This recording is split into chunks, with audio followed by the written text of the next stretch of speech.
Muss ich an der Uni anders lernen als am Gymnasium? Jede Lehrveranstaltung ist eine Herausforderung und setzt voraus, dass man sich intensiv mit deren Inhalten auseinandersetzt. Dies kann überwältigend wirken.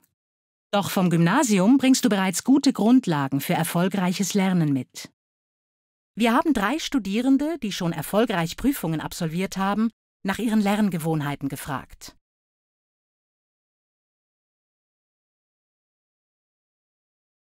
Ich habe, als ich mit dem Studium begonnen habe, manchmal einen richtigen Stress bekommen, weil ich fast Wort für Wort mitschreiben wollte, aber unterdessen mache ich so ziemlich das Gegenteil. Jetzt sitze ich in der Vorlesung, ich genieße die Vorlesung und ich schreibe so gut wie gar nicht mit. Am liebsten schreibe ich mit dem iPad oder dem Laptop mit, also alles digital. Dann habe ich alle Dateien am einen Ort und kann alles gut finden und neue Sachen verlinken, wenn ich zum Beispiel einen Artikel finde, der gut dazu passt. Ich habe zum Beispiel immer meinen Laptop offen, da habe ich immer ein PDF des Skripts, kann ich immer schön mitlesen und gleichzeitig mache ich mir dann immer noch altmodisch Notizen auf einem Blatt Papier.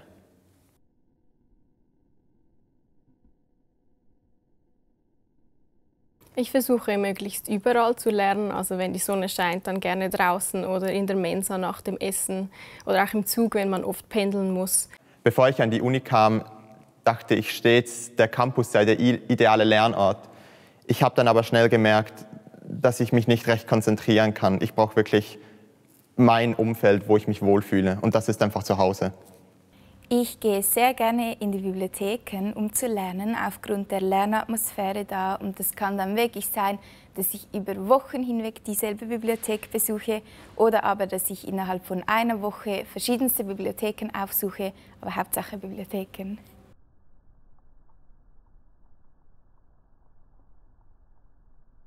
Ich habe natürlich das Glück, dass ich mir jeweils gleich nach den Vorlesungen schon Zusammenfassungen schreibe, und die sind dann für mich die besten Prüfungsvorbereitungen, weil die stammen aus meiner eigenen Feder, die sind genauso detailliert, wie es für mich passt, und deswegen lerne ich sehr gern mit denen dann auch am Ende des Semesters.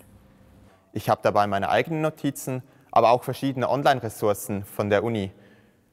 Ich tausche mich dabei auch gern etwa einmal pro Woche mit Mitstudierenden aus.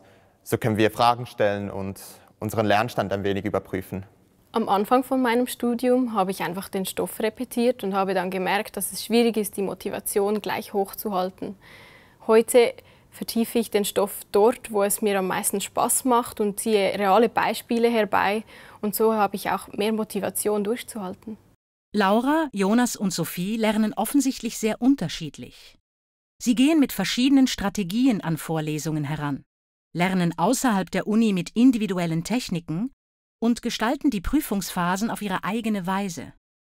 Alle 3 sind erfolgreiche Studierende.